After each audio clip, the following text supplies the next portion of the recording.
اس سے پہلے وہ کسی نتیجے پر پہنچتی اس کے سامنے میز پر رکھا فون بجا تھا۔ خانم ایک دم چونکی تھی۔ آسیہ بیگم کی کال تھی۔ خانم نے فون اٹھانے کے بعد سلام کیا تھا۔ میں تم سے کچھ مانگنے جا رہی ہوں ہانی، مجھے امید ہے تم انکار نہیں کرو گی۔ آسیہ بیگم کی آواز میں پریشانی جھلک رہی تھی۔ خانم کا دل زور زور سے دھڑک رہا تھا، اسے کسی انہونی کا احساس ہو رہا تھا۔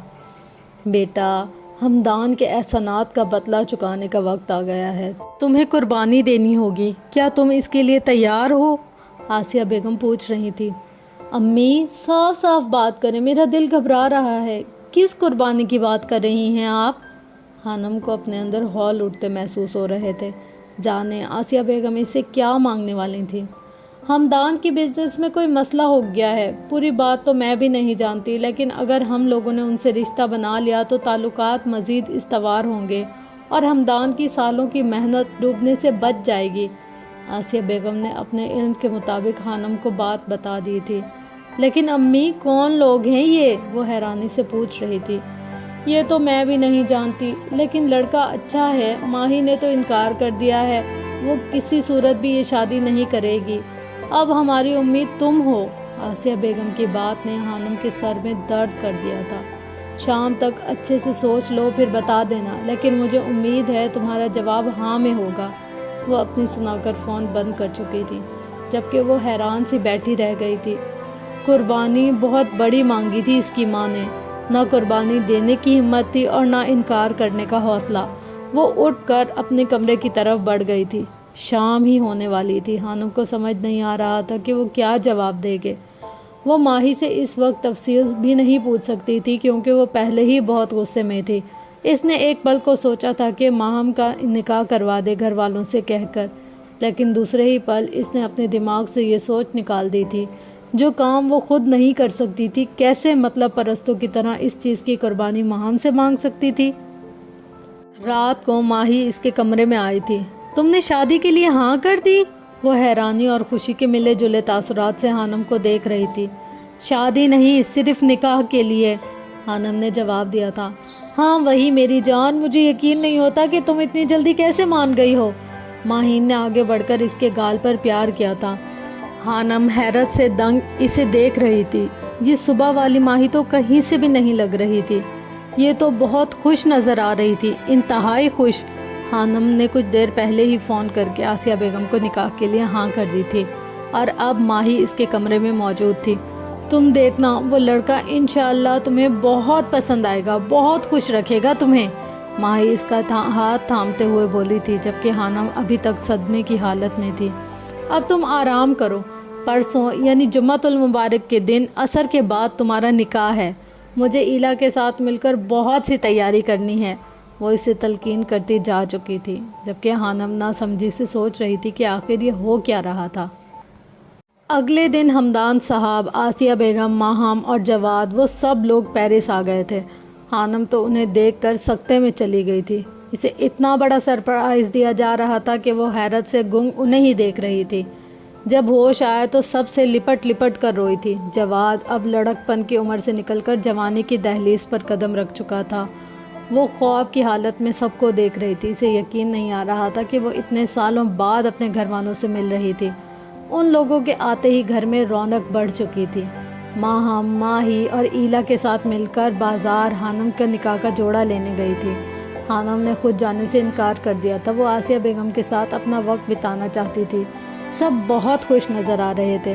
خانم کو کہیں سے بھی یہ نکاح قربانی کے لیے کیا گیا نہیں لگ رہا تھا۔ یہ نکاح اس کے لیے مبارک ثابت ہوا تھا، کیونکہ اس نکاح میں وہ اپنے اپنوں سے مل پائی تھی۔ وہ سرخ و سفید رنگ کے چوڑی دار پاجامے اور قمیض میں نک سک سے تیار ہوئی بہت پیاری لگ رہی تھی۔ گھر میں بھی روشنیوں کو سجایا گیا تھا، ہر کوئی تیار تھا، صرف دولہے صاحب کا انتظار کیا جا رہا تھا۔ خانم کو یقین نہیں ہو رہا تھا کہ واقعی یہ اسی کے نکاح کی تقریب تھی۔ سب بہت خوش لگ رہے تھے۔ بہت پیاری لگ رہی ہو ہانو آپی۔ جواد اس کے پاس آ کر بیٹھا تو خانم کو مضبوط پناہ کا احساس ہوا تھا۔ وہ واقعی بہت بڑا ہو گیا تھا، ماشاءاللہ۔ خانم نے دل ہی دل میں سب کی نظر اتاری تھی۔ کچھ دیر بعد لڑکے والے آ گئے تھے، انہیں ڈرائنگ روم میں بٹھایا گیا تھا۔ خانم سے کسی نے اپنے کمرے سے باہر آنے کو نہیں کہا تھا اور نہ وہ خود گئی تھی۔ اس کا دل تیز تیز دھڑک رہا تھا۔ جذبات و احساسات بالکل نئے تھے۔ کچھ دیر بعد قاضی نکاح کے لیے آیا تھا۔ وہ خانم سے اس کو روحان حیدر کے نکاح میں دیے جانے کا پوچھ رہا تھا، جبکہ خانم کو روحان کے نام پر کرنٹ لگا تھا۔ اسے اپنی آنکھوں کے سامنے اندھیرا چھاتا محسوس ہو رہا تھا۔ وہ اس شخص کے کسی ہم نام سے بھی نہیں ملتی تھی۔ کہاں اس کے ہم نام سے شادی؟ ہانی بیٹا بولو، آسیہ بیگم نے اسے خاموش دیکھ کر کہا تھا۔ جی، وہ اس بات میں سر ہلا گئی تھی۔ 5 منٹ بعد قاضی جا چکا تھا، جبکہ خانم اپنے دل کو سمجھانے کی کوشش کر رہی تھی۔ نکاح ہو چکا تھا۔ ماہی نے اسے باہر آنے کا کہا تھا تاکہ اسے روحان حیدر کے ساتھ بٹھایا جا سکے۔ نہیں، میری طبیعت ٹھیک نہیں ہے، خانم نے صاف انکار کر دیا تھا۔ ماہی اسے غور سے دیکھ رہی تھی۔ خوبصورت چہرے پر سوچ کی لکیریں واضح تھیں۔ ٹھیک ہے، تم آرام کرو، وہ کہہ کر کمرے سے باہر چلی گئی تھی۔ خانم کو کسی انسان کی بھی سمجھ نہیں آ رہی تھی۔ وہ الجھ پڑی تھی۔ اس سے پہلے ہی ماہی کا فون پر اس طرح سے ہمدان انکل سے بات کرنا اور پھر خانم کی ہاں کرنے پر اتنا خوش ہونا، اسے سمجھ نہیں آ رہا تھا کیا حقیقت تھی اور کیا دھوکہ۔ ڈرائنگ روم میں کافی چہل پہل تھی۔ روحان حیدر خاموش لیکن پرسکون سا بیٹھا تھا۔ جواد اس کے ساتھ چپکا بیٹھا تھا، جبکہ ہمدان صاحب روحان کے بڑے بھائی کے ساتھ بیٹھے باتوں میں مصروف تھے۔ کھانا خوشگوار ماحول میں کھایا گیا تھا۔ خانم کو بھی کھانا دے آؤ، حلیمہ بی کی آواز پر ماہی فٹ سے اٹھی تھی۔ وہ کھانے کی ڈش لے کر اس کے کمرے کی طرف بڑھ گئی تھی۔ تم بہت خوش نصیب ہو ہانی کہ تمہیں روحان حیدر جیسا لڑکا ملا ہے۔ سچی مجھے لگتا تھا کہ دنیا میں حشام جبیل سے زیادہ خوبصورت مرد کوئی نہیں، لیکن روحان کو دیکھ کر تو مجھے اپنا بیان بدلنا پڑا۔ وہ مسکرا دی تھی، جبکہ خانم حیرت سے اسے دیکھ رہی تھی۔ وہ جان گئی تھی کہ ماہی حشام کو بہت پسند کرتی تھی۔ شاید اسی وجہ سے اس نے روحان سے شادی کرنے سے انکار کر دیا تھا۔ خانم نے جو ہلکا پھلکا زیور پہنا تھا وہ اتار دیا تھا۔ اب بس چوڑیاں پہنی تھی اور نکاح کا جوڑا۔ وہ تھکی ہوئی نظر آ رہی تھی۔ اس نے مشکل سے تھوڑا سا کھانا کھایا تھا۔ جنوری کا مہینہ تھا۔ آج 18 جنوری تھی۔ یہ کیسا دن تھا؟ اس دن کیا ہوا تھا خانم کو یاد بھی نہیں تھا۔ میں سو جاؤں؟ اس نے ماہی کو لگاتار بولتے دیکھا تو پوچھا۔ ہاں ٹھیک ہے۔ ماہی کو ایک دم بریک لگی تھی۔ کمرے میں ہیٹر کی گرمائش خانم کو پرسکون کر رہی تھی۔ ماہی چلی گئی تھی اور وہ اپنے دکھتے سر کے ساتھ سونے کے لیے لیٹ گئی تھی۔ نکاح سے پہلے وہ اتنی پریشان نہیں تھی جتنی نکاح کے بعد ہو گئی تھی۔ سب کچھ اچانک ایک دم اتنی جلدی بدل جاتا تھا کہ انسان سوچ بھی نہیں سکتا۔ صبح وہ اٹھی تو خانم تھی اور اب اسے روحان حیدر کا بنایا جا چکا تھا۔ خانم کو سمجھ نہیں آ رہی تھی کہ اس کے ساتھ کیا ہوا تھا۔ آرجے مر چکا تھا یہ وہ جانتی تھی، اور اس کا نام روحان جبیل تھا، لیکن اس کا ہم نام روحان حیدر اسے شدید کوفت ہو رہی تھی۔ نکاح سے پہلے اور نکاح کے بعد اسے سب نے کہا تھا کہ اگر وہ روحان سے ملنا چاہے تو مل لے، لیکن وہ ابھی ذہنی طور پر خود کو تیار نہیں کر پائی تھی کہ وہ اس شخص سے ملے جو اس کی زندگی کا اہم حصہ بن گیا تھا۔ شاید آج بھی ماضی کا خوف اس کے دل میں سانپ کی طرح کنڈلی مارے بیٹھا تھا۔ کتنی ہی دیر وہ جاگتی رہی تھی۔ وہ پوچھنا چاہتی تھی کہ یہ روحان حیدر کون تھا، لیکن اس کی ہمت ہی نہیں ہوئی۔ شاید اس سوال کے جواب میں اس سے بہت سے سوال کیے جاتے، اور وہ ایسا کچھ نہیں چاہتی تھی۔ نکاح سے پہلے اس نے کوئی سوال نہیں کیا تھا تو نکاح کے بعد کیوں؟ سوچتے سوچتے وہ نیند کی وادی میں اتر گئی تھی۔ رات کو اچانک زوردار آواز پر اس کی آنکھ کھلی تھی۔ کمرے میں اندھیرا تھا۔ خانم نے کھڑکی کے پاس کسی مرد کا ہیولا دیکھا تھا۔ وہ ایک جھٹکے سے اٹھ بیٹھی تھی۔ ہاتھ بڑھا کر بیڈ کے ساتھ میز پر رکھا لیمپ آن کیا اور دوبارہ کھڑکی کی جانب دیکھا، لیکن کھڑکی کے پاس کوئی بھی نہیں تھا۔ ایک بھاری اسٹیل کا گلدان جو کھڑکی کے ساتھ میز پر رکھا تھا وہ نیچے گرا ہوا تھا۔ اسی کے گرنے کی آواز سے خانم کی آنکھ کھلی تھی۔ کمرے میں ایک عجیب سی خوشبو پھیلی تھی۔ اسے محسوس ہو رہا تھا جیسے کوئی انسان اس کے کمرے میں کافی دیر موجود رہا تھا۔ ڈر سے خانم کا حلق خشک ہو گیا تھا۔ اسے اپنے دل دھڑکنے کی آواز صاف سنائی دے رہی تھی۔ اسے اچھی طرح سے یاد تھا کہ جب وہ سوئی تو کھڑکی بند تھی۔ اتنی ٹھنڈ میں وہ اسے کھولنے کا سوچ بھی نہیں سکتی تھی، لیکن اب وہ کھلی ہوئی تھی۔ یقیناً وہ کسی نے کھولی تھی۔ اور نیچے پڑا گلدان وہ اپنے آپ کیسے گر گیا؟ خانم کو خوف محسوس ہو رہا تھا۔ وہ دھیرے دھیرے بیڈ سے نیچے اتری تھی اور پھر ڈرتے ڈرتے کھڑکی بند کی تھی۔ اسے بھاری کپڑے پہن کر سونے کی عادت نہیں تھی اور وہ 2 دنوں سے ہونے والے واقعات میں اتنی الجھی ہوئی تھی کہ اسے ہوش ہی نہیں رہا اور وہ ایسے ہی سو گئی۔ الماری سے ایک سادہ سا سوٹ نکالنے کے بعد وہ ڈریسنگ روم کی طرف بڑھ گئی تھی۔ ابھی جو کچھ بھی کمرے میں ہوا خانم کو وہ اپنا وہم لگ رہا تھا۔ وہ لوگ 1 ہفتے کے بعد واپس چلے گئے تھے۔ خانم کے لیے یہ اس کی زندگی کے سب سے خوبصورت دن تھے۔ اس 1 ہفتے میں اسے نہ تو آرجے یاد آیا تھا اور نہ روحان حیدر، سب واپس چلے گئے تھے اور اب اسے رونا آ رہا تھا۔ گھر کی رونق ایک دم ختم ہو گئی تھی۔ خانم کو سمجھ نہیں آ رہا تھا کہ وہ کیا کرے۔ ہانی، تمہاری روحان سے مطلب روحان بھائی سے بات ہوئی؟ خانم لاؤنج میں بیٹھی غائب دماغی سے ٹی وی دیکھ رہی تھی جب اسے ایلا نے چھیڑا۔ نہیں تو خانم گھر بڑھا گئی تھی۔ کمال ہے، نکاح ہو گیا، اب تو تم دونوں کو بات کرنی چاہیے ایک دوسرے سے تاکہ اچھے سے ایک دوسرے کو سمجھ سکو۔ روحان کہہ رہا تھا کہ جب تک خانم اس سے خود بات نہیں کرے گی وہ بھی نہیں کرے گا، کیونکہ وہ زبردستی سر پر سوار ہونے والوں میں سے نہیں۔ ماہی نے ایلا کی بات کا جواب دیا تھا جبکہ خانم خاموشی سے ان کی باتیں سن رہی تھی۔ بڑا یا شہنشاہ، خانم نے تو خود کبھی کسی کو میسج نہیں کیا۔ خانم دل ہی دل میں بڑبڑائی تھی، جبکہ وہ دونوں ابھی تک روحان کے گن گانے میں مگن تھی۔ خانم یہ روحان نامہ سن سن کر تھک گئی تھی، اسے چڑ ہونے لگی تھی اس شخص سے۔ وہ ایک جھٹکے سے اٹھی اور اپنے کمرے کی طرف بڑھ گئی تھی، جبکہ پیچھے ماہی اور ایلا کا کہکا ابھ رہا تھا۔ عشاء کی نماز پڑھنے کے بعد وہ سونے کی تیاری کر رہی تھی جب ماہی نے اس کے فون پر ایک ویڈیو سینڈ کی تھی۔ وہ ویڈیو ڈاؤن لوڈ کرنے کے بعد بے مقصد ہی اسے دیکھنے لگی تھی۔ ویڈیو میں ایک بہت بڑا ہال دکھایا گیا تھا، شاید وہ کوئی سیمینار ہال تھا۔ ہال کے اندر بہت سے اسٹوڈنٹ نظر آ رہے تھے۔ دائیں بائیں لمبی قطاریں تھیں۔ جن اسٹوڈنٹ کو اوپر کی جانب بنے کرسیوں پر بیٹھے دیکھے تھے، قطار میں کافی فاصلہ تھا۔ درمیان میں ایک اونچی لکڑی کی کرسی پر ایک ادھیڑ عمر کا آدمی موٹا سا چشمہ لگائے بیٹھا تھا۔ خانم کے چہرے پر الجھن ابھری تھی، اسے سمجھ نہیں آ رہی تھی کہ یہ کس چیز کی ویڈیو تھی۔ اچانک بائیں جانب والے اسٹوڈنٹ کی قطار میں ایک لڑکا کھڑا ہوا تھا۔ مسٹر روحان، میرا آپ سے ایک سوال ہے۔ روحان کے نام پر خانم کے کان کھڑے ہوئے تھے۔ اسلام کی بنیاد ہی وحدانیت ہے۔ اگر اللہ ایک ہے تو اس کے لیے جمع کا صیغہ کیوں؟ قرآن مجید میں جہاں اللہ کلام کرتا ہے وہاں لفظ نحن، ہم استعمال کیا گیا ہے، جیسے ہم نے یہ ذکر اتارا اور ہم ہی اس کی حفاظت کرنے والے ہیں۔ یہاں پر ہم سے مراد کون ہے؟ صرف اللہ یا پھر کوئی اور بھی اور اس کے ساتھ ہے؟ جیسے میں نے پڑھا کہ قرآن کریم کی آیات کو ایک فرشتہ جبرائیل لے کر آتا تھا، تو کیا ہم سے مراد اللہ اور اس کے فرشتے ہیں؟ اگر ایسا ہے تو کیا اسلام متعدد دیوتاؤں پر ایمان رکھتا ہے؟ وہ لڑکا یہودی تھا جس نے اپنا نام ایرک بتایا تھا۔ ہال میں اس کے سوال پر تالیوں کی آواز گونج گئی تھی۔ لڑکے کا سینہ فخر سے چوڑا ہو گیا تھا، اس نے اسلام کی بنیاد پر ہی سوال اٹھایا تھا۔ اب کیمرے کا رخ گھوما تھا۔ دائیں طرف سے ایک اسٹوڈنٹ کھڑا ہوا تھا، یقیناً وہ روحان تھا، لیکن یہ کیا؟ اس کا چہرہ دھندلا تھا، صاف نظر نہیں آ رہا تھا۔ خانم کو بہت الجھن ہوئی تھی، وہ اسے جواب دیتے دیکھنا چاہتی تھی۔ آپ نے بہت اچھا سوال کیا ہے، لیکن انشاءاللہ میں جواب دوں گا۔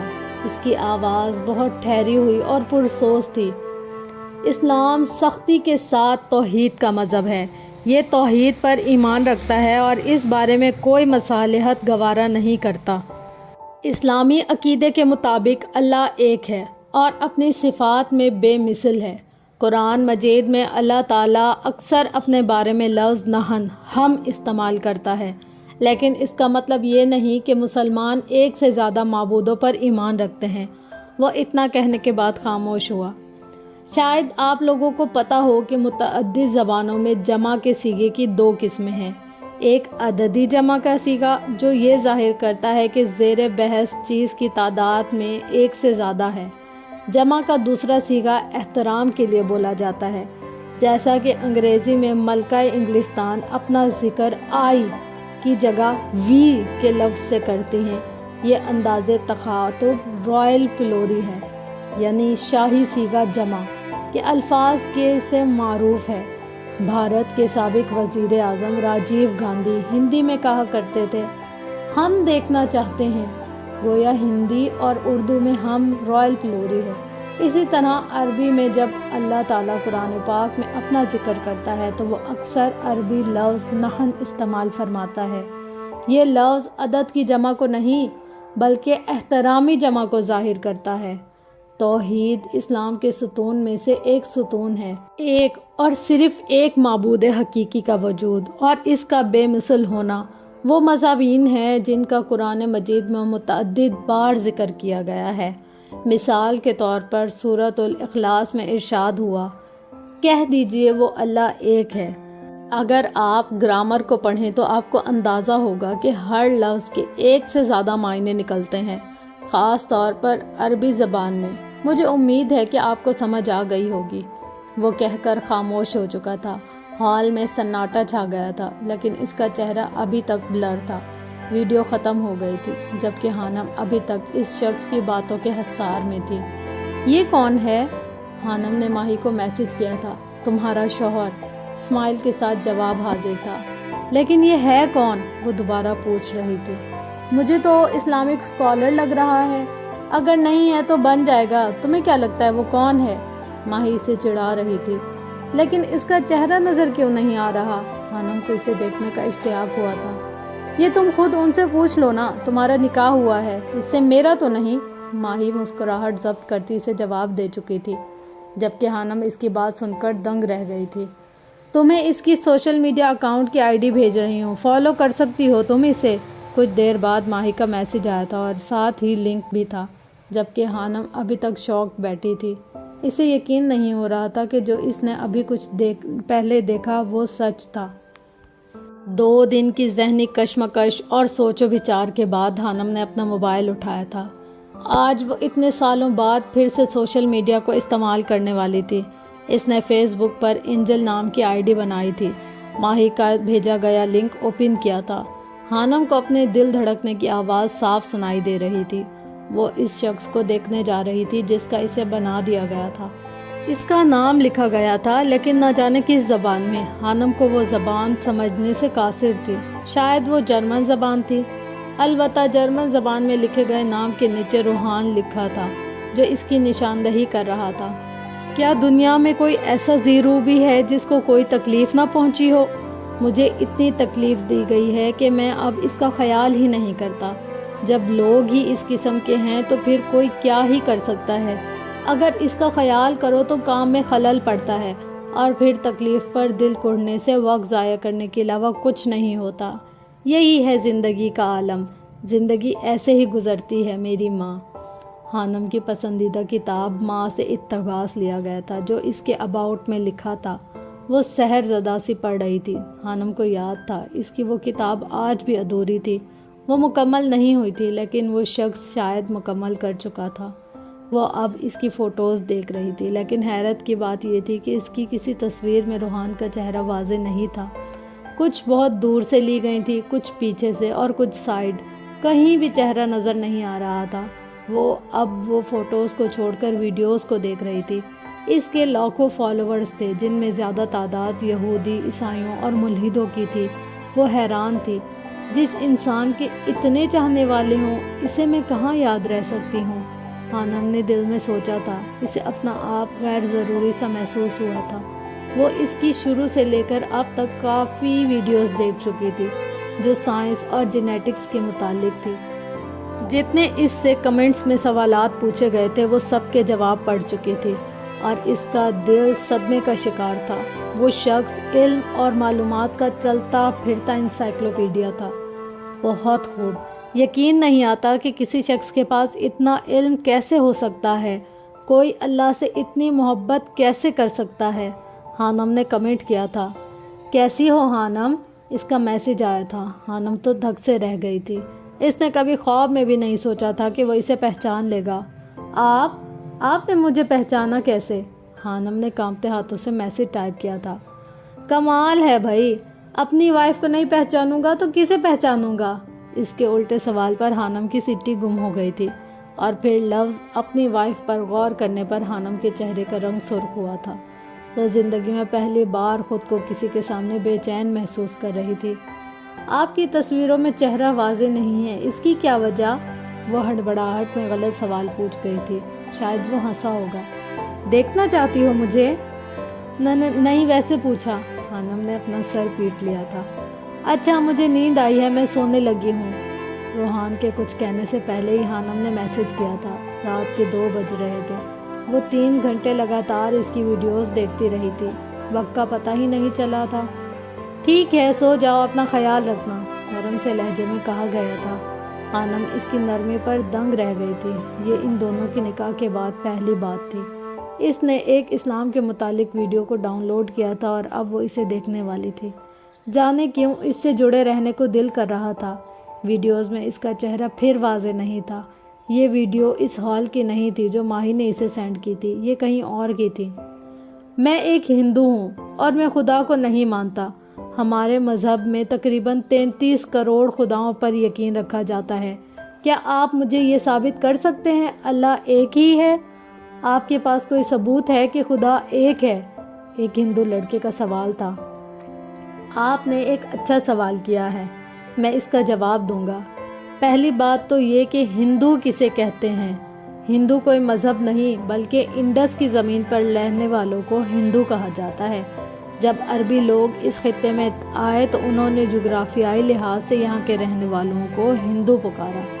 روحان نے بولنا شروع کیا تھا۔ پنڈت جواہر لال نہرو نے اپنی کتاب ڈسکوری آف میں لکھا کہ ہندو لفظ کسی مذہبی کتاب میں استعمال نہیں ہوا۔ اب جو لوگ انڈیا کی سرزمین میں رہتے ہیں انہیں ہندو کہا جاتا ہے، لیکن وقت گزرنے کے ساتھ یہ لفظ ایک مذہب کے نام سے جڑ گیا، اس لیے بتوں کی عبادت کرنے والوں کو ہندو کہا جانے لگا۔ دوسری بات یہ کہ آپ نہیں مانتے کہ خدا ایک ہے، بلکہ آپ 33 کروڑ خداؤں پر یقین رکھتے ہیں، ایسا ہی ہے نا؟ جی ایسا ہے، لڑکے نے جواب دیا تھا۔ آپ سے کس نے کہا کہ خداؤں کی تعداد 33 کروڑ ہے؟ روحان نے سوال پوچھا تھا۔ سب ہی کہتے ہیں، میں نے پڑھا اور اپنے باپ سے سنا۔ تو آپ نے اپنے باپ سے سنا کہ خداؤں یعنی بھگوانوں کی تعداد 33 کروڑ ہے۔ میں کہہ رہا ہوں کہ خدا ایک ہے، آپ میری بات پر یقین کیوں نہیں کرتے؟ کیا میں آپ کا دشمن ہوں؟ وہ مسکرا رہا تھا۔ نہیں، ایسی بات نہیں، لڑکا کھسیا گیا تھا۔ آپ جانتے ہیں کہ آپ کے مذہب میں بہت سی کتابیں ہیں، جیسے شروتی، مہابھارت اور رامائن۔ کیا آپ نے شروتی کو پڑھا کہ ہندوؤں کے لحاظ سے سب سے اونچی کتاب میں سے ہے، جس کا عہدہ بڑا ہے؟ کیا آپ نے اسے غور سے پڑھا؟ لڑکا خاموش تھا۔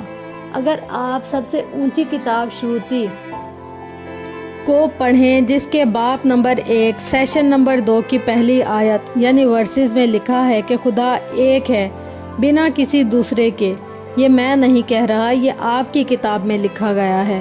اسی طرح شویتا اپنشد کے باب نمبر 6 کی 9ویں ورسز میں لکھا ہے کہ اس خدا سے بڑا کوئی نہیں، اس کے کوئی والدین نہیں۔ اسی طرح اسی کتاب کے باب 4 کی 19ویں ورسز میں لکھا ہے کہ اس خدا کی کوئی تصویر، کوئی پریتما نہیں۔ اسی طرح یجروید کے باب 32 اور ورسز نمبر 3 میں بھی یہی لکھا ہے کہ اس خدا کی کوئی تصویر نہیں، کوئی پینٹنگ نہیں۔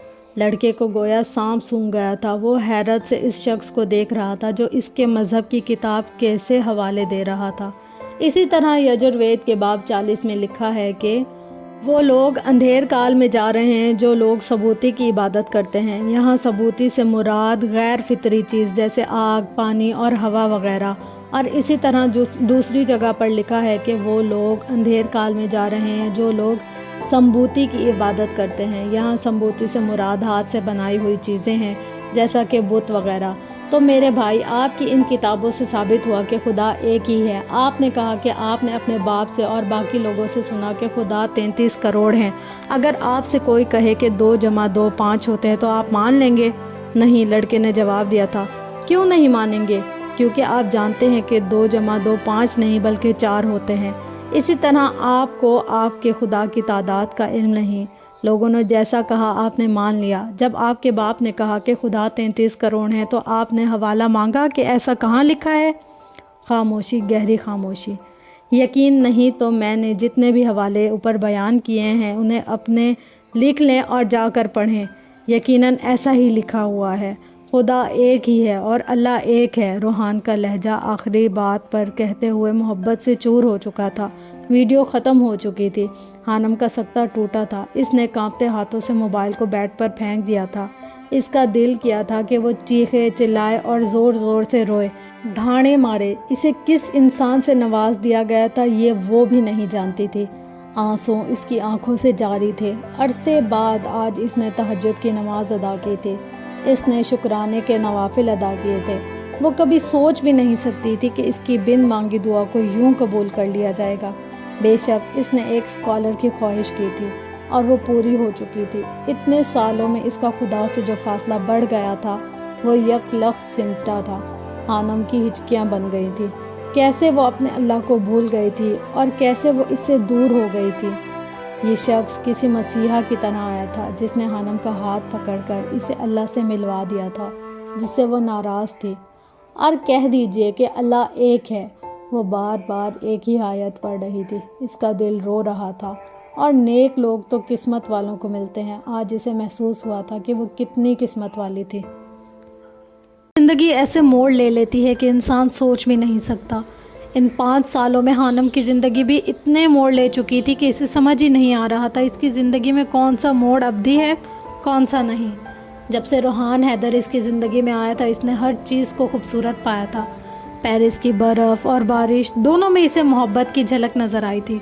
وہ اس کے لیے ضروری ہوتا جا رہا تھا اور خانم اسے اپنی ضرورت بننے دے رہی تھی۔ ان 5 سالوں میں وہ خود سے، وقت سے، لوگوں سے، حالات سے اتنا بھاگی تھی کہ اب تھک چکی تھی۔ اسے یاد تھا آج بھی وہ دن جب اس نے روحان حیدر سے پہلی بار فون کال پر بات کی تھی۔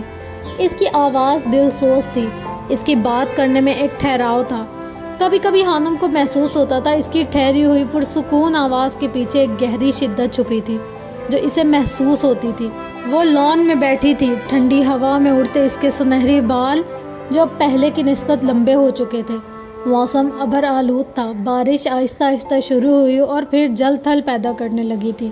وہ اب لان کی جانب کھلنے والے دروازے میں کھڑی بارش کو تک رہی تھی، لیکن اس کا دھیان موبائل میں لگا ہوا تھا۔ وہ خود اسے فون نہیں کرتی تھی بلکہ شاید وہ ہر لمحہ اس کے فون کا انتظار کرتی تھی۔ اس کی امید بھر آئی تھی۔ موبائل پر رنگ ہوئی تھی۔ خانم نے دھڑکتے دل کے ساتھ فون اٹھایا تھا۔ بارش انجوائے کر رہی ہو؟ روحان کے سوال پر وہ دنگ رہ گئی تھی۔ آپ کو کیسے پتا؟ خانم نے حیرانی سے پوچھا تھا۔ پیرس میں بارش ہو رہی ہے جو لگاتار 3 دن تک جاری رہنے والی ہے۔ اب بارش ہو رہی ہے تو یقیناً تم اسے ہی دیکھ رہی ہوگی۔ جی، وہ بس اتنا ہی کہہ پائی تھی۔ اچھا یہ بتاؤ کہ دنیا کی سب سے خوبصورت بارش کہاں ہوتی ہے؟ پنجاب یونیورسٹی میں، بے ساختہ ہی خانم کے منہ سے نکلا تھا۔ اگلے پل وہ زبان دانتوں تلے دبا چکی تھی۔ دوسری طرف خاموشی چھا گئی تھی۔ پی یو کی بارش حسین لگتی تھی لیکن اب نہیں۔ خانم نے اپنی بات کی توسیع کی۔ ایسا کیوں؟ وہ پوچھ رہا تھا۔ وہاں کی بارش سے بہت سی خطرناک یادیں جڑی ہیں جو روح کو گھائل کرتی ہیں، خانم نے آنکھیں بند کرتے ہوئے کہا تھا۔ روحان ایک گہری سانس لے کر رہ گیا تھا۔ جو برا ہوا اسے بھول جانا چاہیے۔ ہمیشہ اپنی زندگی میں اچھی چیزوں کا تصور کرو، خوش رہو۔ وہ مسکرا دیا تھا۔ خانم بھی مسکرا دی تھی۔ اسے ہر چیز خوبصورت لگنے لگی تھی۔ وہ اسے کیسے بتاتی؟ وہ اس شخص کو ہر لمحہ اپنے آس پاس محسوس کرتی تھی، اور محبت تو ایسی ہی ہوتی ہے جو انسان کے کردار سے ہو، اور جب محبت ہوتی ہے تو ہر چہرہ خوبصورت ہو جاتا ہے۔ ماسٹرز مکمل ہو گیا تمہارا؟ جی 1 سال ہونے والا ہے، خانم نے بتایا۔ کس فیلڈ میں مکمل کیا ہے؟ جیولوجی، زمین کی اسٹڈی۔ اچھا تو یہ بتاؤ کہ زمین کی شکل کیا ہے؟ خانم اس کے سوال پر چونک گئی۔ جیوسفیریکل، خانم کا انداز سوالیہ تھا۔ گڈ، لیکن یہ تو سائنس کہتی ہے۔ اللہ نے تو زمین بچھا دیا ہے۔ مجھے قرآن سے زمین کی چپٹی ہونے کی نشانی ملی ہے۔ وہ شاید الجھی ہوئی تھی اس لیے پوچھ رہی تھی۔ آیت بتاؤ کس میں زمین کے چپٹے ہونے کا لکھا ہے؟ وہ پوچھ رہا تھا۔ سورۃ نازعات کی آیت نمبر 30 میں لکھا ہے، اور اس کے بعد زمین کو ہموار بچھا دیا۔ اس آیت سے تو یہی معلوم ہوتا ہے نا کہ زمین چپٹی ہے؟ نہیں، ایسا نہیں ہے۔ وہ پھر مسکرا دیا تھا۔ اس آیت کے آخر میں جو لفظ دہاہا استعمال ہوا ہے یہ عربی کے لفظ دحیا سے نکلا ہے، جس کا مطلب انڈے جیسی شکل، اور یہ انڈا عام انڈا نہیں بلکہ یہ شتر مرغ کا انڈا ہے جو اوپر اور نیچے سے فلیٹ ہوتا ہے۔ خانم سانس روکے اسے سن رہی تھی۔ زمین کی تخلیق آسمان سے پہلے ہوئی، لیکن اس کو ہموار آسمان کی پیدائش کے بعد کیا گیا ہے، اور یہاں اسی حقیقت کا بیان ہے۔ اور ہموار کرنے کا یا پھیلانے کا مطلب کہ زمین کو رہائش کے قابل بنانے کے لیے جن جن چیزوں کی ضرورت ہے اللہ نے ان کا تمام اہتمام فرمایا۔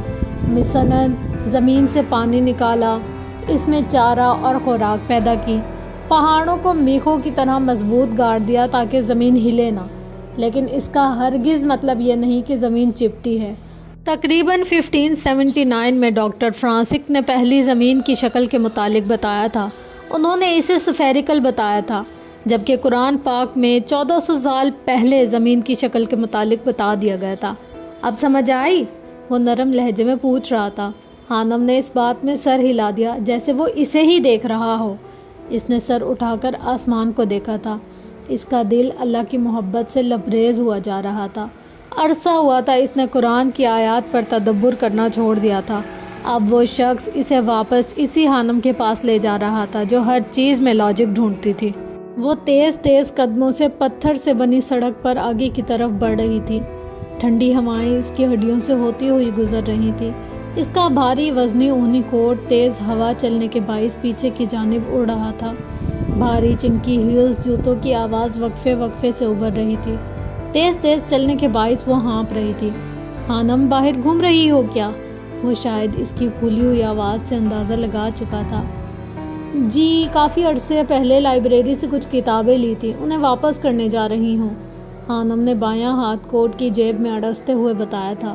اس سڑک پر چلتا ہر شخص جو بول رہا تھا اور سانس لے رہا تھا اس کے منہ سے دھواں بھاپ کی صورت نکل رہا تھا۔ آج کتابیں واپس کرنا لازمی تھی کیا؟ اور ماہی سے کہہ دیتی وہ لائبریری چھوڑ دیتی تمہیں۔ وہ فکر مند ہو رہا تھا۔ خانم کا اسے اپنی فکر کرنا اچھا لگا تھا۔ ماہی کو کچھ کام تھا، وہ صبح ہی چلی گئی تھی۔ میں ویسے تو ٹرین میں آئی ہوں، بس یہ تھوڑا سا فاصلہ ہے جو پیدل طے کر رہی ہوں، وہ ہانپتے ہوئے بتا رہی تھی۔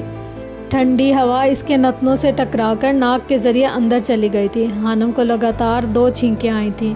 الحمدللہ، وہ زیر لب بڑبڑائی تھی۔ یرحمک اللہ، اسے روحان کی آواز صاف سنائی دی تھی۔ وہ اٹالین ریسٹورنٹ کے سامنے سے گزر رہی تھی جو کہ باہر سے بہت ہی شاندار تھا۔ خانم نے چلتے چلتے بھی پیچھے مڑ کر اس ریسٹورنٹ کو دیکھا تھا۔ وہ اسے ہمیشہ کی طرح بہت بھایا تھا۔ تمہیں پتہ ہے خانم، جب ہمیں چھینک آتی ہے تو ہم الحمدللہ اور اس کے جواب میں یرحمک اللہ کیوں کہتے ہیں؟ وہ پوچھ رہا تھا۔ خانم ایک دم چونک کر سیدھی ہوئی تھی۔ اس نے روحان کے سوال پر غور کیا تھا، لیکن اسے یہ کلمات کہنے کی وجہ معلوم نہیں تھی۔ جب انسان چھینکتا ہے تو ملی سیکنڈز یعنی پل کے 1000ویں حصے کے لیے انسان کا دل بند ہو جاتا ہے۔ اس لیے ہم مسلمان چھینک آنے کے بعد الحمدللہ یعنی اللہ تیرا شکر ہے کہتے ہیں، اور دوسرا اس کے جواب میں یرحمک اللہ کہتا ہے یعنی اللہ تم پر رحم کرے، اور یہی باقی نان مسلم بلیس یو کہتے ہیں۔ الحمدللہ اس لیے کہا جاتا ہے چھینک آنے کے بعد انسان کا دل دوبارہ دھڑکنا شروع کر دیتا ہے، اسی لیے شکر ادا کیا جاتا ہے۔ اور دوسرا، انسان اللہ تم پر رحم کرے اس لیے کہتا ہے کبھی کبھی چھینکنے کے بعد انسان کافی دیر نارمل نہیں ہو پاتا تو اسے یہ دعا دی جاتی ہے۔ وہ کہہ کر خاموش ہو چکا تھا، جبکہ خانم کے تیز قدموں کو بریک لگی تھی۔ ہر چیز جیسے پس منظر میں چلی گئی تھی۔ وہاں سے گزرتے لوگ ساکت ہوئے تھے۔ وہ سڑک کے درمیان کھڑی اپنے دل کے دھڑکنے کی آواز صاف سن رہی تھی۔ اس نے اپنے دل کو رکتے اور پھر مسرت سے دھڑکتے پایا تھا۔ سکارف کے نیچے سے اس کے سنہری بال ایک لٹ کی صورت میں نکل کر بار بار چہرے کو چھو رہے تھے۔ اس نے ہواؤں کے شور کو سنا تھا، محسوس کیا تھا۔ سرسراتی ہوائیں اس کے اندر سے گزر گئی تھیں، کسی کے نام کی مالا جپ رہی تھی۔ خانم نے پہلی بار خود کو بے بس محسوس کیا تھا۔ اگر ہم چھینک ہی روک لیں تو پھر تو دل بند نہیں ہوگا نا؟ خانم نے خود کو نارمل کرنے کے لیے پوچھا تھا۔ تو مسز، جو انسان ایسا کرتا ہے اس کے دماغ کی رگ پھٹ سکتی ہے۔ چیخ بہت زور آور ہوتی ہے، اسے نہیں روکنا چاہیے۔ اوف، ڈرائیں تو مت۔ خانم اس کی بات سن کر جھرجھری سی لے کر رہ گئی تھی۔ روحان اس کی بات سن کر دل کھول کر ہنسا تھا۔ خانم نے محسوس کیا تھا اس کی ہنسی بہت خوبصورت تھی۔ وہ کبھی چھت پھاڑ کہکا نہیں لگاتا تھا، جانے اس کی مزاج میں اتنی نفاست کہاں سے آئی تھی۔ پیرس کب آ رہے ہیں آپ؟ خانم نے بات کا رخ بدلا تھا۔ اسے اب سامنے لائبریری نظر آ گئی تھی۔ جب تم بلاؤ میں آ جاؤں گا۔ اس کے جانثار لہجے پر خانم مسکرا کر رہ گئی تھی۔ ٹھیک ہے، پھر جلدی سے تیاری کر لیں، میں آپ سے ملنا چاہتی ہوں، وہ بھی بہت جلد۔ وہ جیسے حکم دے رہی تھی۔ وقت براق کی رفتار سے بھاگ رہا تھا۔ اسے نہ دن کی خبر ہوتی تھی اور نہ رات کی۔ اسے یاد تھا تو اتنا کہ روحان کی قرآن پاک کی آیت پر کیا تدبر سننا ہوتا ہے۔ وقت بدل رہا تھا، جیسے موسم بدل رہا تھا، اور پھر وہ بھی تو بدل رہی تھی۔ جیسے ہی وہ لائبریری میں داخل ہوئی تھی، اسے سامنے والی میز پر حشام بیٹھا نظر آیا تھا۔ کتنے مہینوں بعد وہ اس کی شکل دیکھ رہی تھی۔ وہ سیدھا اس کی طرف بڑھ گئی تھی۔ یہ آپ کی کتابیں؟ خانم نے کتابوں کو میز پر رکھتے ہوئے کہا تھا۔ حشام نے چونک کر اسے دیکھا تھا۔ اس کی آنکھوں میں اذیت ابھری تھی جسے خانم محسوس نہیں کر پائی تھی۔ کیسی ہیں آپ؟ وہ پوچھ رہا تھا۔ جی اللہ کا شکر ہے، میں ٹھیک ہوں۔ آپ گم ہو گئے ہیں شاید، مجھے بتایا تھا ماہی نے، اس دن آپ گھر آئے تھے، تب میں سوئی ہوئی تھی۔ جانتا ہوں۔ پھیکی سی مسکراہٹ اس کے لبوں پر پھیل گئی تھی۔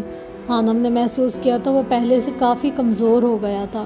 اس کی آنکھیں اندر کو دھنسی نظر آ رہی تھی۔ آپ کی طبیعت تو ٹھیک ہے؟ وہ بے اختیاری میں پوچھ بیٹھی تھی۔ حشام نے ایک شکوے بھری نظر اس پر ڈالی تھی۔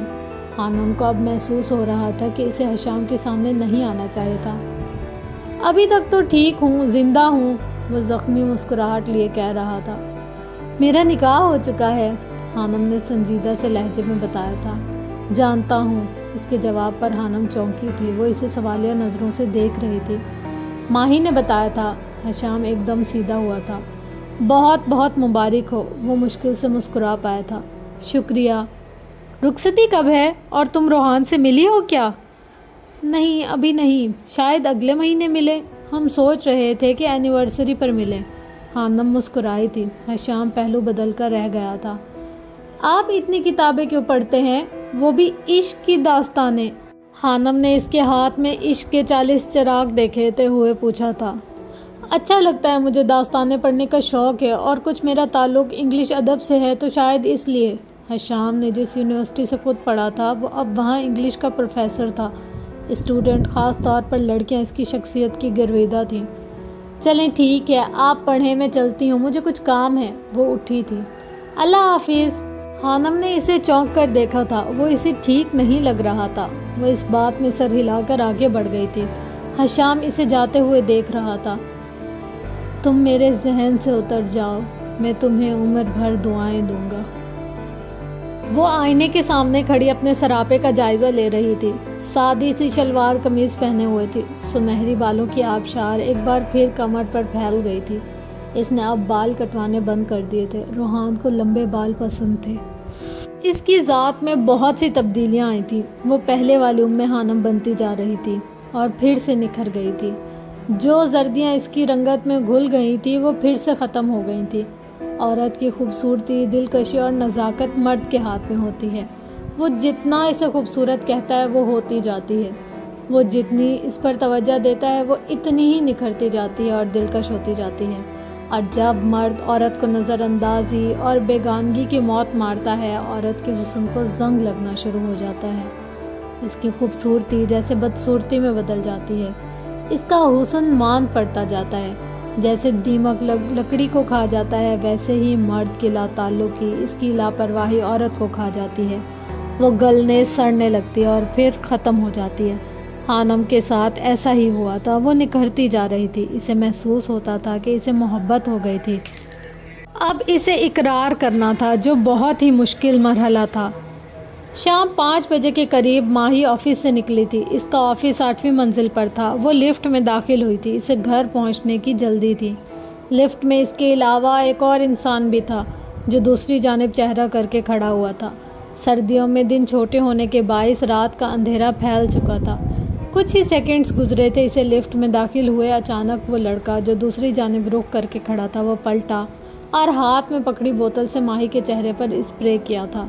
ماہی نہ تو اس شخص کو دیکھ پائی تھی اور نہ کچھ سمجھ پائی تھی۔ کچھ ہی پلوں میں وہ بے ہوشی کی دنیا میں جا چکی تھی۔ حشام کے سر میں شدید درد ہو رہا تھا۔ اس نے میز کے دراز سے میڈیسن نکال کر کھائی تھی۔ اس سے پہلے وہ سونے کے لیے لیٹتا اس کے موبائل پر بیل ہوئی تھی۔ کوئی انجان نمبر تھا۔ حشام نے کچھ سوچتے ہوئے فون اٹھایا تھا۔ اگر اپنی محبوبہ کی زندگی چاہتے ہو تو بنا کوئی چالاکی کیے میرے بتائے ہوئے پتے پر پہنچ جاؤ، ایک ایک لفظ چبا چبا کر کہا گیا تھا۔ ہیلو، کون؟ حشام حیرانی سے بول رہا تھا، لیکن دوسری طرف سے فون بند ہو چکا تھا۔ حشام کے چہرے پر پریشانی کی لکیر ابھری تھی۔ اس کے ذہن میں پہلا خیال حانم کا آیا تھا۔ اس سے پہلے وہ کچھ اور سوچتا بیپ کی آواز سے اس کے موبائل پر MMS آیا تھا۔ وہ ایک ویڈیو تھی ماہی کی، اسے کرسی سے باندھا گیا تھا۔ مجھے چھوڑ دو، کون ہو تم؟ وہ چلا رہی تھی۔ حشام کا سانس اٹک سا گیا تھا، اس کا دماغ چکرا گیا تھا۔ ایڈریس نیچے لکھا ہوا تھا۔ ماہی کو اغوا کرنے والے نے پیسوں کا مطالبہ نہیں کیا تھا، بلکہ اسے اکیلے کو اس جگہ پر بلایا تھا۔ یہ ان دنوں کی بات ہے جب ضیاء جبیل پیرس میں معاشیات پڑھنے آیا تھا۔ خوبرو وجیہہ شخص، وہ جلد ہی کلاس میں موجود لڑکیوں کے دلوں کی دھڑکن بن گیا تھا۔ مشرقی مرد ویسے بھی مغربی عورتوں کی شروع سے ہی کمزوری رہے ہیں۔ ایسے میں مارتھا جو کہ ایک عیسائی لڑکی تھی، وہ ضیاء پر بری طرح سے دل ہار بیٹھی تھی۔ وہ اسے لیکچر کے دوران، کلاس سے باہر، غرض ہر جگہ پر جہاں وہ پایا جاتا تھا فرصت سے دیکھتی تھی۔ وہ خوبصورت تھی، ذہین تھی اور کلاس کی ٹاپر لڑکی تھی۔ اس کی ضیاء سے دیوانگی بڑھتی جا رہی تھی اور اسی وجہ سے پڑھائی متاثر ہونے لگی تھی۔ مارتھا کی بڑھتی ہوئی الفت ضیاء سے چھپی نہیں رہی تھی۔ وہ بھی اس کی انکہی محبت میں گرفتار ہونے لگا تھا۔ مارتھا کی اپنے لیے دیوانگی دیکھ کر وہ کبھی کبھی حیران ہوتا تھا، اور بہت جلد دونوں یک طرفہ محبت کے اقرار کے بعد ایک رشتے میں بندھ گئے تھے۔ وقت گزرتا گیا تھا اور 1 سال بعد دونوں نے شادی کر لی تھی۔ انہی دنوں ضیاء سے پوچھے بغیر گھر والوں نے اس کا رشتہ سیدہ ختیجہ سے کر دیا تھا۔ جب ضیاء نے گھر اپنی شادی اور پسند کا بتایا تو سید حویلی میں بھونچال آ گیا تھا۔ اسے مارتھا کو طلاق دینے کا کہا گیا تھا۔ اسے کہا گیا تھا کہ ایک عیسائی لڑکی کو کبھی بھی قبول نہیں کیا جائے گا۔ وہ پریشان رہنے لگا تھا۔ اسے جائیداد سے آگ کرنے کی دھمکی دی گئی تھی۔ وہ بزنس کی دنیا میں بہت آگے جانا چاہتا تھا اور بالآخر اس کا خاندان جیت گیا اور محبت ہار گئی۔ ضیاء جبیل نے مارتھا کو چھوڑنے کا فیصلہ کر لیا تھا۔ جب مارتھا نے یہ سنا تو وہ پاگل ہو گئی تھی۔ اس نے ضیاء کی بہت منتیں کی تھی، وہ اسے طلاق نہ دے، بھلے چھوڑ کر چلا جائے لیکن کبھی اسے طلاق نہ دے۔ ضیاء کی سیدہ ختیجہ سے شادی ہو گئی تھی، لیکن وہ اس سے محبت نہیں دے پایا تھا جو مارتھا سے کرتا تھا۔ یہی وجہ تھی وہ آج بھی سیدہ ختیجہ یعنی بی جان سے غافل تھا۔ اس نے مارتھا کو طلاق نہیں دی تھی، لیکن پھر اس سے کوئی رشتہ نہیں رکھا تھا۔ اس نے مارتھا کے اکاؤنٹ میں ایک بڑی رقم جمع کروا دی تھی جو ان کے بیٹے یعنی جارڈن کی پرورش میں کام آتی۔ وہ وقت کے ساتھ ساتھ مارتھا کو بھولا تھا یا نہیں، لیکن مارتھا اسے ایک پل کے لیے بھی نہیں بھول پائی تھی۔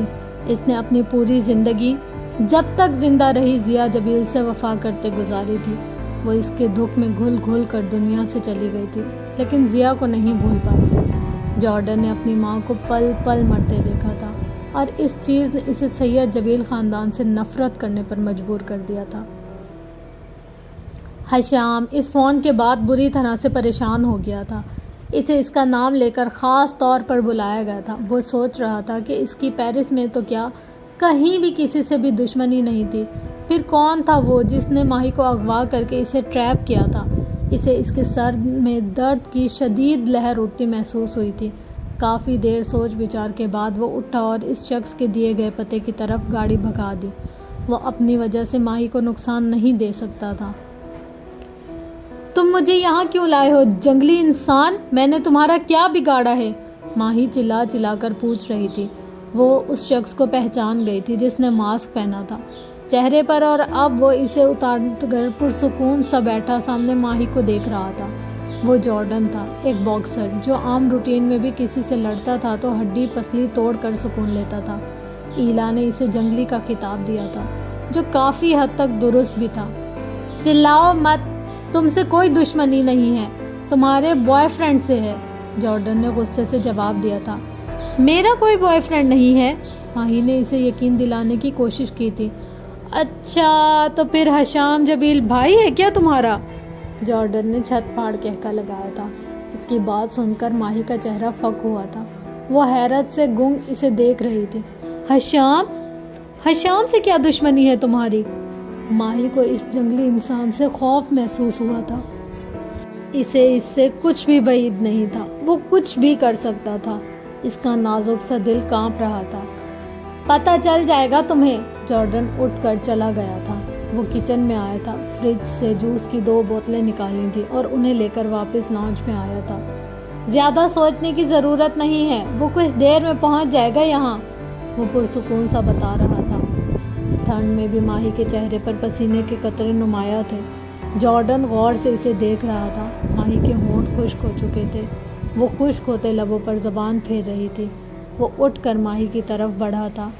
مجھے یقین ہے تم بھاگنے کی کوشش نہیں کرو گی کیونکہ تمہارا محبوب ادھر ہی آ رہا ہے۔ میری طرف مت آؤ، دور رہو، ماہی چلائی تھی۔ جارڈن پر کچھ اثر نہیں ہوا تھا۔ اس نے ماہی کے ہاتھ کھولے تھے اور اسے رسیوں کی قید سے آزاد کیا تھا۔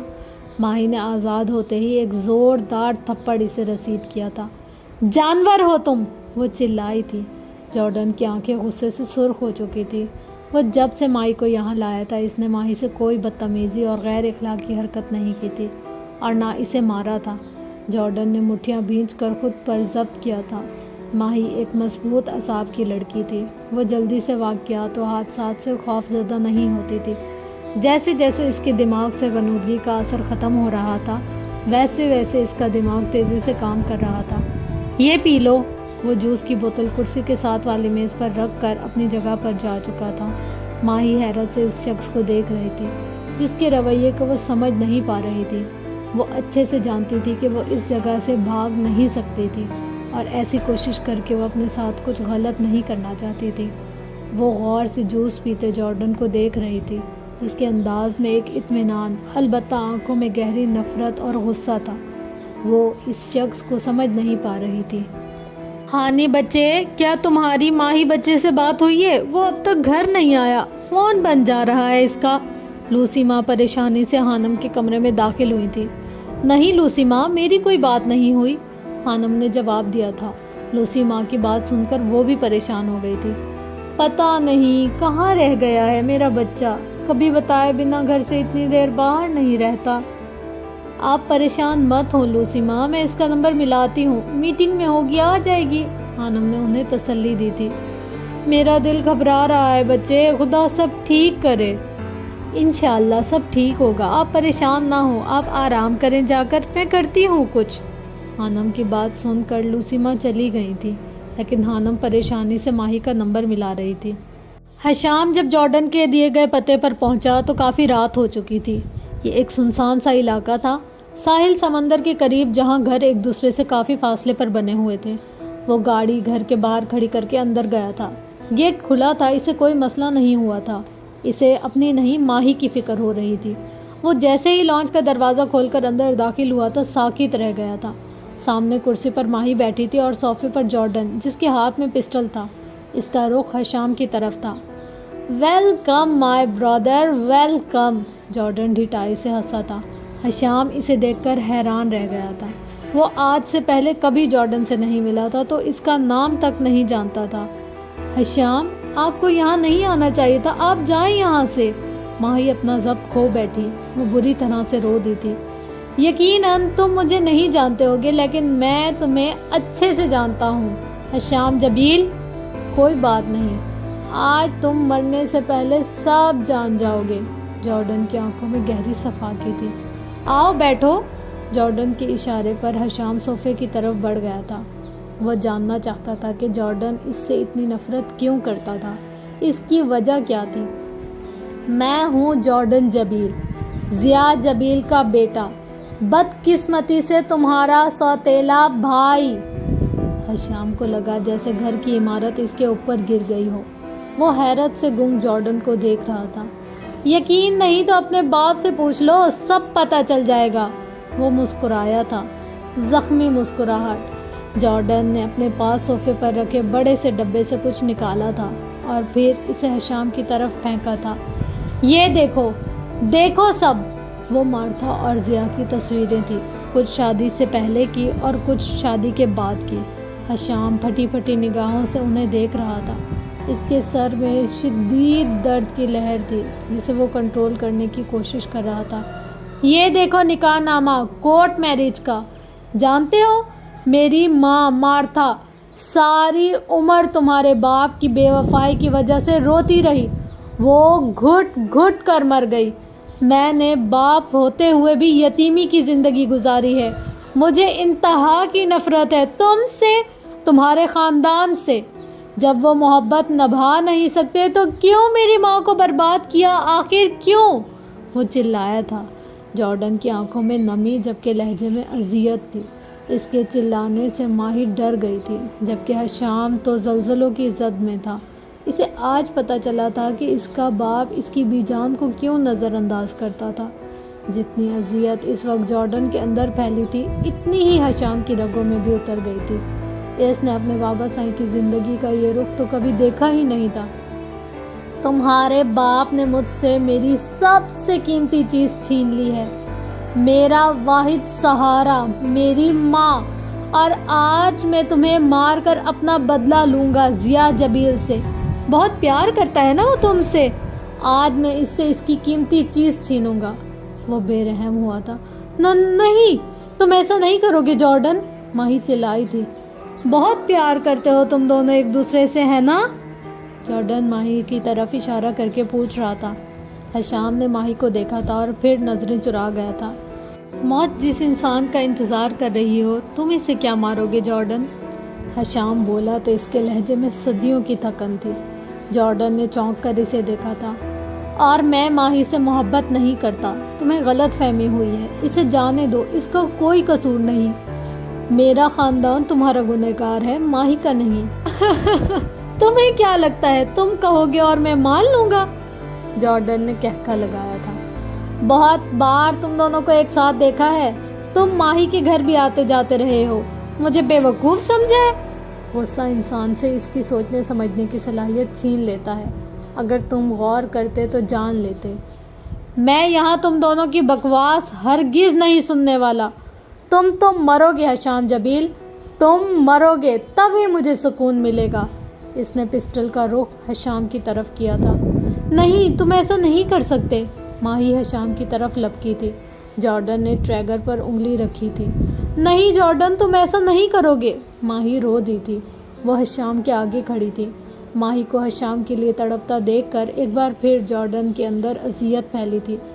موت تو برحق ہے ماہی، اگر اسی طرح لکھی ہے تو اسی طرح صحیح۔ حشام نے ماہی کا بازو پکڑ کر اسے سائڈ پر کیا تھا اور خود چلتا جارڈن کے سامنے آیا تھا۔ اگر میری موت سے میرے باپ کا گناہ جو کہ انہوں نے مجبوری میں کیا مٹ جائے گا اور تمہاری تکلیف کم ہو جائے گی اور مارتھا ماں کی روح کو سکون مل جائے گا تو مار دو مجھے۔ حشام کا لہجہ حتمی تھا۔ جارڈن نے چونک کر اسے دیکھا تھا۔ حشام نے اس کی ماں کو ماں کہا تھا۔ وہ رشتوں کو خود سے بڑھ کر عزت دینے والا شخص تھا۔ ایک پل کے لیے جارڈن کا دل بدلا تھا، دوسرے ہی پل اس نے پسٹل کو حشام کی پیشانی پر رکھا تھا۔ نہیں جارڈن، پلیز معاف کر دو، حشام کو کچھ مت کہنا، میں تمہارے آگے ہاتھ جوڑتی ہوں۔ ماہی اس کے سامنے ہاتھ جوڑے کھڑی تھی۔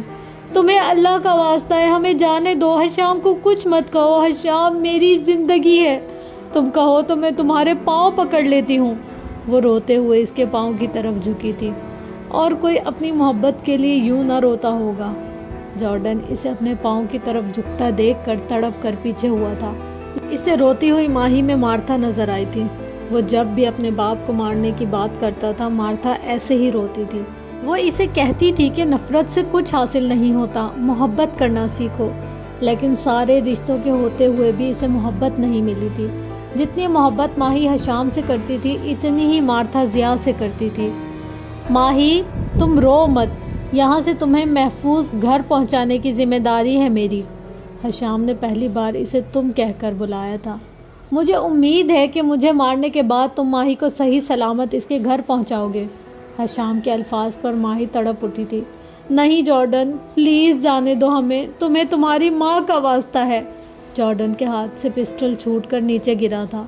وہ حشام کو مار کر ایک اور مارتھا کو تڑپتا ہوا نہیں دیکھ سکتا تھا۔ وہ کبھی اپنی زندگی میں کمزور نہیں پڑا تھا۔ مارتھا کے سامنے کمزور پڑتا تھا، اپنی ماں کے سامنے، اور آج پہلی بار وہ کسی اور عورت کے سامنے کمزور پڑا تھا، ماہی کے سامنے۔ ماہی کے آنسو اسے تکلیف دے رہے تھے۔ اس نے تو ماہی کو ہاتھ تک نہیں لگایا تھا، اس نے اپنے دل کو کڑلاتے ہوئے پایا تھا۔ جاؤ یہاں سے، وہ صوفے پر سر پکڑ کر بیٹھ گیا تھا۔ تمہیں یہاں اکیلے نہیں رہنا چاہیے جارڈن، تمہیں بابا سائیں سے ملنا چاہیے، حشام نے کہا تھا۔ میں نے کہا جاؤ یہاں سے، وہ چلایا تھا۔ چلیں حشام، ماہی اس کا ہاتھ پکڑ کر کھینچ رہی تھی۔ کچھ دیر بعد وہ اس گھر سے نکل آئے تھے۔